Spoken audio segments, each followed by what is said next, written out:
आज का टॉपिक मेरे जैसे व्यापारी भाई बंधु को बहुत पसंद आने वाला है और वो ये है कि आप ऐसा प्राइस कैसे सेट करें जिससे कि आप अपने प्रॉफिट को मैक्सिमाइज कर सकें। उसका रीज़न क्या है कि फॉर एग्जांपल क्या है, आपने मार्जिन बहुत कम रख लिया और प्राइस पॉइंट बहुत कम कर लिया, आपका माल तो धड़ल्ले से बिक रहा है, लोग लाइन लगा के खरीद रहे हैं, लेकिन प्रॉब्लम क्या है, आपको मार्जिन ही नहीं मिल रहा, तो आपकी प्रॉफिटेबिलिटी खत्म हो गई। या आपने फॉर एग्जाम्पल प्राइस पॉइंट बहुत अच्छा रख लिया, आपको मार्जिन बहुत सटीक मिल रहा है लेकिन वॉल्यूम ही नहीं आ रही सेल्स की, एक आधा बंदा बोल बटके से खरीद लेता है। तो आपको प्रॉफिट कैसे मैक्सिमाइज करना है वो इस वीडियो में जानेंगे। आपको सबसे पहले ना अपने प्रोडक्ट की कॉस्ट पता होनी चाहिए कि यार मैं ये जो प्रोडक्ट बनाता हूँ ये मेरा बनता कितने में है। अच्छा, कितनी मेरी वेरिएबल कॉस्ट है, कितनी मेरी फिक्स्ड कॉस्ट है। अच्छा, मैं अपनी फिक्स्ड कॉस्ट को पर पीस हाफ कैसे कर सकता हूँ, किस सेल्स वॉल्यूम पे कर सकता हूँ। ये सब एक बेसलाइन पता होना चाहिए, क्योंकि जब आपको पता होता है ना कि यार मेरी कॉस्ट ही है, तो एक बेसलाइन सेट हो जाती है कि भाई इससे कम तो बेचना ही है। अब इससे ऊपर कितना बेचना है, कैसे बेचना है, कैसे कस्टमर को लाना है, या कैसे मार्केटिंग करनी है, कैसे सेल्स करनी है, सब कुछ इसके ऊपर होना है। या फॉर एग्जांपल क्या आपने स्ट्रैटेजी ली कि यार मेरे को ब्रेक इवन पे काम करना है, तभी भी आपको कॉस्टिंग का सही अनुमान होना ज़रूरी है। या फॉर एग्जांपल आपने कहा कि यार कुछ टाइम मेरे को अक्वायर करना है कस्टमर, अब तो मैं कैश बर्न भी करूँगा, मेरे पास इन्वेस्टर्स है, मेरे पास पैसा भी है, कोई दिक्कत नहीं है, लेकिन आपको एग्जैक्ट पता होना चाहिए कि मेरे प्रोडक्ट की कॉस्ट कितनी है, कितने टाइम में कैश बर्न करूँगा, कितना करूँगा, और कैसे फिर मैं उसको वापस प्राइस को बढ़ा के प्रॉफिटेबल बनाऊँगा कंपनी को, या कॉस्टिंग को कम करके लेकिन उसको प्रॉफिटेबल कैसे बनाऊँगा। तो ये सब तभी पता होगा जब आपको क्या है एक बेसलाइन कॉस्टिंग सेट हो जाए। सबसे पहले ना आप थोड़ी सी मार्केट का अपना जायजा ले लो। क्या होता है ना, कुछ इंडस्ट्रीज होती हैं जिसमें कि महंगाई माल बिकता है। अब इसका एक बहुत क्लासिक एग्जांपल बताता हूँ। एक ऑर्गेनाइजेशन थी यूएसए की, जिन्होंने क्या है डायमंड्स बनाने स्टार्ट करे। अब नॉर्मली क्या होता है, डायमंड तो अर्थ के नीचे बनते हैं, लेकिन उन्होंने आर्टिफिशियली मशीन द्वारा डायमंड्स बनाने स्टार्ट करे और उन्होंने इंश्योर करा कि यार उनकी जो कॉम्पोजिशन है डायमंड्स की वो एग्जैक्ट रहे जैसे कि नेचुरली बनते हैं, और उन्होंने उसको रेप्लिकेट कर भी लिया। अब क्योंकि वो मशीन से बना रहे थे तो उन्होंने मटेरियल को सस्ता बेचना स्टार्ट करा, जिससे कि वो एक मास मार्केट को एक्वायर कर सके, एक अच्छी वॉल्यूम निकाल सके। अब प्रॉब्लम उनकी क्या आई कि जैसे जैसे उन्होंने प्राइस पॉइंट को और रिड्यूस करते गए, इकोनॉमीज ऑफ स्केल पे जाके उनकी सेल्स घटती गई। सही सुना, घटती गई। और उसका प्राइमरी रीज़न क्या था, जब उनकी मार्केटिंग टीम ने थोड़ा सा इन डेप्थ गए, लोगों से बात करी, तो उन्हें पता चला कि यार जो परसेप्शन है लोगों का डायमंड्स के बारे में वो सिर्फ यही है कि जो महंगा होता है वही जेन्युइन है। अब वो जब सेम आइटम सस्ते में भी मिलने लगी तो उनको लगा कि यार ये शायद जेन्युइन नहीं है, ये तो आर्टिफिशियल है। और वो जो परसेप्शन था वो बेसिकली प्राइस पॉइंट की वजह से आ रहा था। तो उन्होंने क्या करा, इमीडिएटली अपना प्राइस रिवर्स करा, उन्होंने प्राइस पॉइंट बढ़ाया और उनकी सेल्स भी प्राइस पॉइंट के साथ बढ़ने लगी। तो क्या होता है, कुछ मार्केट्स ऐसी भी होती हैं जिसमें कि माल महंगा होता है तभी बिकता है। ज़रूरी नहीं कि सस्ता ही करके आपका माल ज़्यादा महंगा बिकेगा। अच्छा, कुछ मार्केट्स ऐसी होती हैं जैसे कमोडिटाइज मार्केट्स होती हैं। फॉर एग्जांपल क्या, एक प्रोडक्ट हम बनाते हैं, फॉर एग्जांपल ड्राफ्टिंग टेबल। अब उसमें क्या होता है कि हम अपने प्रोडक्ट को थोड़ा सा इंप्रूव करके बनाना चाहते हैं, क्योंकि एक फर्नीचर आइटम है, अगर बेटर रॉ मटेरियल्स यूज़ करेंगे तो प्रोडक्ट की लाइफ बहुत ज़्यादा बढ़ जाती है कंपैरेटिवली। अब नॉर्मल जो मार्केट में 90% ऑफ दी मैन्युफैक्चरर्स हैं वो एक cheap and best quality product बनाते हैं। उसमें क्या रहता है कि हम कुछ चीज़ें ऐड कर देते हैं। फॉर एग्जांपल क्या है कि हम जो सरफेस फिनिश है वो बेटर देते हैं, पाउडर कोटिंग बेस्ट करके देते हैं। जो हम फिटिंग्स देते हैं प्लास्टिक की जगह हम क्या नाम है ABS प्लास्टिक इस्तेमाल करते हैं। कुछ फिटिंग्स हम मेटल की लगा के देते हैं जो कि मार्केट में कोई भी नहीं लगा के देता। पॉइंट ये कि जो हम एडिशनल बेनिफिट्स देते हैं वो ईजिली आप समझो कॉस्टिंग के रूप में भी अगर आप देखोगे तो लगभग 400 to 450 रुपीज़ पर पीस बढ़ जाती है हमारी costing. But at the same time जब हम कस्टमर से चार्ज करते हैं तो हम क्योंकि चाहते हैं कि यार हमारे ब्रांड का मटेरियल जा रहा है तो थोड़ा कम मार्जिन पे भी जाए, रेट टू रेट भी जाए, चलता है, लेकिन बढ़िया आइटम जानी चाहिए। उससे क्या है कि जब एंड कस्टमर के पास पहुंचेगी तो वो अप्रिशिएट करेगा और फिर वर्ड ऑफ माउथ से बिजनेस मिलता है। प्रॉब्लम क्या आती है, जब शॉपकीपर को कॉल करो तो वो सीधे सच्चे कहता है कि भैया रेट बताओ क्या है। अगर आप उसको एक्सप्लेन करने की भी कोशिश करो ना कि भाई क्या क्या क्या मेरे आइटम में बेनिफिट है, मैं तेरे को 400 रुपये की आइटम बेहतर दे रहा हूँ लेकिन सिर्फ तेरे से चार्ज करूँगा 200 रुपये एक्स्ट्रा, वो सुनने को तैयार नहीं है। उसको तो प्राइस जानना है, क्योंकि स्ट्रेट फॉरवर्ड ये कमोडिटाइज मार्केट है, उसको तो सिर्फ सस्ते से मतलब है, बढ़िया से कोई लेना देना नहीं, उसको अपने मार्जिन से मतलब है, सीधा सच्चा बात है। तो यहाँ पे क्या होता है कि अगर आपका माल अच्छा भी है और आप 400 रुपये का अच्छा आइटम भी देना चाह रहे हो कॉस्टिंग के पॉइंट ऑफ व्यू से, सिर्फ 200 रुपये उसके चार्ज कर रहे हो, तभी भी नहीं चलेगा। जो सस्ता होगा वही बिकेगा। अब इसमें कभी कभी क्या होता है कि अगर आप थोड़ा सा मार्केटिंग एफर्ट बढ़ाना चाहते हैं और अपने अच्छे माल को भी बेचना चाहते हैं, उसके लिए तरीका क्या है कि आप जब प्राइस बताओ तो सीधे सच्चे आप प्राइस मत बताओ कस्टमर को। फॉर एग्जांपल क्या है, मेरी फेस टू फेस कॉन्वर्सेशन चल रही है, ऑन कॉल कॉन्वर्सेशन चल रही है, मैं 100 पीस बेचने के लिए बात कर रहा हूँ, सीधे प्राइस पे मत आओ। सबसे पहले बताओ कि भैया मेरा ये प्रोडक्ट है, मेरे ये 4 बेनिफिट्स मैं आपको एक्स्ट्रा दूंगा, इसकी मोटी मोटी मेरे को ही कॉस्टिंग आपको 400 रुपये एक्स्ट्रा आती है, लेकिन मैं आपसे सिर्फ 200 रुपये चार्ज करूँगा, और अगर आप मार्केट वाला माल चाहते हो तो मैं आपको सस्ता भी दूँगा। अब आप बताओ कि क्या माल चाहिए। बढ़िया वाले माल की प्राइसिंग ये है, जो बेसिक वाला माल है मेरी ये प्राइसिंग ये है। अगर आपने फर्स्ट पॉइंट पे उसको प्राइस बता दिया तो वो सीधे कहेगा अरे यार ये तो महंगा है।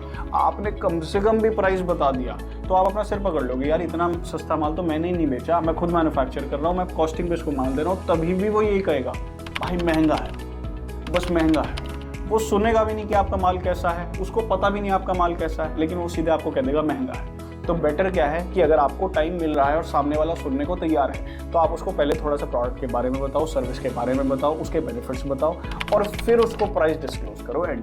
सबसे बढ़िया सेलिंग टेक्निक इसके बाद क्या होती है कि एंकरिंग इफेक्ट आप लगा दो प्राइस के अंदर। भाई एंकरिंग इफेक्ट क्या हो गया, अभी सीधा सच्चा समझो। फॉर एग्जांपल क्या, एक छोटी सी हमने लकीर बनाई और उस लकीर को अगर छोटा महसूस कराना है तो सबसे पहले उसके सामने एक बड़ी लकीर खींचनी पड़ेगी, उसे बिना छुए, तभी वो लकीर छोटी लगनी स्टार्ट होगी। सेम चीज़ हम करेंगे प्राइस के साथ।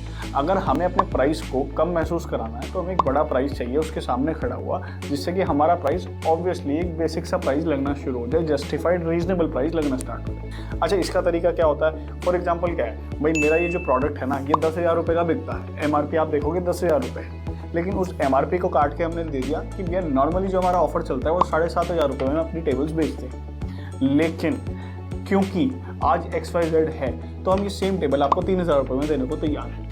ये एंकर इफेक्ट हो गया। आदमी को लगा कि यार 10,000 रुपये की आइटम मेरे को 3,000 में मिल रही है। कभी कभी क्या होता है कि इतना ज़्यादा डिफरेंस प्रोडक्ट में तो चलता नहीं, क्योंकि बंदे को पता है कि यार ऑब्वियस सी बात है, टेबल बिकती 3, 4, 5,000 रुपये की रेंज में है, 6,000 में बिक जाएगी, 10,000 का तो कोई मतलब ही नहीं है, इसने ऑलरेडी इन्फ्लेट करा हुआ है, वो लग ही रहा है देखने से। पर सर्विसेज में क्या होता है कि एकदम आप उसकी वैल्यू को डिफाइन नहीं कर सकते कि यार जो मेरे को सर्विस मिल रही है उसकी एक्चुअल में मॉनेटरी टर्म्स में वैल्यू कितनी होगी, तो आप उसको और ज़्यादा इन्फ्लेट कर सकते हो। फॉर एग्जाम्पल ऑनलाइन कोर्सेज है, आज की डेट में ऑनलाइन कोर्सेज दबा के बिक रहे हैं। मैं फॉर एग्जाम्पल एक बिजनेस का ऑनलाइन कोर्स बनाता हूँ, हालांकि मेरा कोई कोर्स नहीं है, लेकिन फॉर एग्जाम्पल एक बिजनेस कोर्स बनाता हूँ। मैंने कहा कि आपके बिजनेस की जो रेवेन्यू है उसको मैं डबल करके दूंगा अगले सिर्फ 3 महीने में। इस हिसाब से मैं आपको डेली बेनिफिट्स दूंगा, डेली आपको असाइनमेंट्स मिलेंगे, डेली आपको नॉलेज मिलेगी, वीडियोस मिलेगी, और उसका सिर्फ मैं आपसे 18,999 रुपये नॉर्मली चार्ज करता हूँ। लेकिन क्या है, क्योंकि आप मेरे रेगुलर कस्टमर हो, आप मेरी वीडियोस देखते हो, तो इसका प्राइस मैं सिर्फ 9999 यानी 9,999 रुपये रखूँगा। और क्योंकि बड़ा पावरफुल शब्द है, क्योंकि कोई भी रीज़न लगा दो आप, क्योंकि मेरा मूड फ्रेश है आज की डेट में, हालांकि ये कोई रीज़न नहीं है, लेकिन बिकॉज की बहुत ज़्यादा वैल्यू है। फॉर एग्जाम्पल क्योंकि ये है, इस वजह से मैं आपको ये सारा का सारा कोर्स 6,999 में देने को तैयार हूँ। और इससे बेनिफिट क्या होगा, आपका बिजनेस डबल हो जाएगा। अगर आप आज की डेट में लाख रुपए का काम करते हो तो कल को 2 लाख का काम करोगे। आज आप 1 करोड़ का काम करते हो तो हो सकता है आप कल 1.5-2 करोड़ का भी काम करोगे। क्या 6,999 रुपये प्राइस जस्टिफाइड नहीं है? बिल्कुल जस्टिफाइड है। अगर सामने वाले बंदे को ट्रस्ट होगा मेरे ऊपर तो वो इमीडिएटली देगा, वो कहेगा भाई तू पैसे ले ले, अभी ले, मेरे को तो जानना है कि यार ये बिजनेस को मैं कैसे इंप्रूव कर सकता हूँ। मेरा डबल भी नहीं हुआ, तेरी बात थोड़ी बहुत झूठी भी हुई, थोड़ा सा भी बढ़ गया, 1 करोड़ का काम 1 करोड़ 20 लाख भी हो गया, मेरा तो फ़ायदा ही फ़ायदा है। 7,000 रुपये में मेरा जाएगा क्या? तो एकदम पैसा नहीं। और ये सिर्फ एंकरिंग इफेक्ट के हिसाब से हुआ, क्योंकि अगर मैं 19,000 रुपये मांगता तो शायद बंदा सोचता उसने कहा 19,000 रुपये डूब जाएंगे, इसने बेनिफिट नहीं दिया तो क्या दिक्कत हो जाएगी। ये सिर्फ एंकर इफेक्ट की वजह से मेरा प्राइस बहुत ज़्यादा रीजनेबल महसूस हो रहा है। अच्छा, एंकर इफेक्ट दिखाने के लिए ना बहुत लोग क्या है अपने ही पैकेजेस निकाल देते हैं। मैं एक एग्जांपल देता हूँ क्लब महिंद्रा वालों का। उनका एक सेल्स एजेंट एक बार मेरे पास आया था, उसने अपने पैकेजेस दिखाए थे और उसने सेम प्रिंसिपल अप्लाई किया था। एग्जैक्ट एग्जाम्पल मेरे को याद नहीं, पर मैं आपको कॉन्सेप्ट समझाना चाहूँगा। उसने क्या फॉर एग्जांपल 3 पैकेजेस दिए मेरे को। उसने कहा कि जी प्लैटिनम, गोल्ड और सिल्वर पैकेज है। अब फॉर एग्जांपल अगर आप सिल्वर पैकेज लेते हो तो मैं आपको X बेनिफिट्स दूंगा और उसका मैं आपसे 100 रुपये लूँगा। लेकिन अगर आप इसको अपग्रेड कर लेते हो और अगर आप गोल्ड पैकेज लेते हो तो मैं आपको X तो दूंगा ही दूंगा, लेकिन उसके साथ Y भी दूंगा, Z भी दूंगा, A भी दूंगा, B भी दूंगा, C भी दूंगा। और अगर आप आज फाइनल करते हो तो आज स्पेशल ऑफर चल रहा है, मैं आपको D भी दूंगा और इसका सिर्फ मैं 120 रुपये लूँगा। 100 रुपये तो सिर्फ X के थे और 120 में इतना सारा मिल रहा है। और उसके बाद अगर आप चाहते हो कि यार आप प्लैटिनम पैकेज में जाना चाहो, आप तो क्वालिटी में कॉम्प्रोमाइज़ नहीं करना चाहते, तो मैं आपको सारा बेनिफिट दूंगा जो कि एक गोल्ड पैकेज में मिलता है। But at the same time सिर्फ आपको 2 बेनिफिट्स और मिल जाएंगे, M, N और O भी मिल जाएगा, और उसका मैं चार्ज करूँगा 195 रुपीज़। अब इससे क्या होगा, बंदा अगर तीनों पैकेजेस देखे उसको लगेगा यार जो मिडिल वाला पैकेज है ये तो यार बहुत अच्छा है, इसमें तो सारे बेनिफिट्स मिल रहे हैं और प्राइस कुछ खास नहीं है। क्योंकि जो बेसिक वाला पैकेज है वो उसका प्राइस ज़्यादा है उसके बेनिफिट्स के हिसाब से, और जो टॉप वाला प्राइस है वो प्राइस ही बहुत ज़्यादा, उसमें एडिशनल बेनिफिट्स इतने ज़्यादा मिल ही नहीं रहे। तो जो फर्स्ट और जो लास्ट वाला पैकेज है वो सिर्फ खड़ा ही इसलिए करा गया है जिससे कि सेकंड वाले पैकेज को बेचा जा सके। फर्स्ट 2 पैकेजेस तो बेचने ही नहीं थे और वो एंकर इफेक्ट की वजह से वो सस्ता लगने लग जाता है।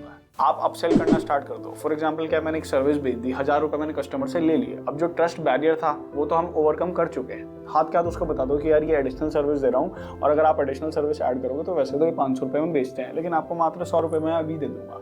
और वो इजीली आपको दे भी देगा। उसको लगेगा कि यार सस्ते में मिल रहा है, ऑलरेडी उसका ट्रस्ट सेटअप हो चुका है, वो 1000 रुपये का चेक आपको लिख चुका है, वो 100 रुपये का चेक भी आपको ईजिली लिख देगा। एक्सीडेंटल इंश्योरेंस के केस में बहुत ज़्यादा होता है। फॉर एग्जांपल आपने कोई इलेक्ट्रॉनिक आइटम ली, अच्छा आप उसकी वारंटी क्या है एक्सटेंड करा दो 3 साल, और आपको 3000 रुपये मात्र एक्स्ट्रा देते हैं।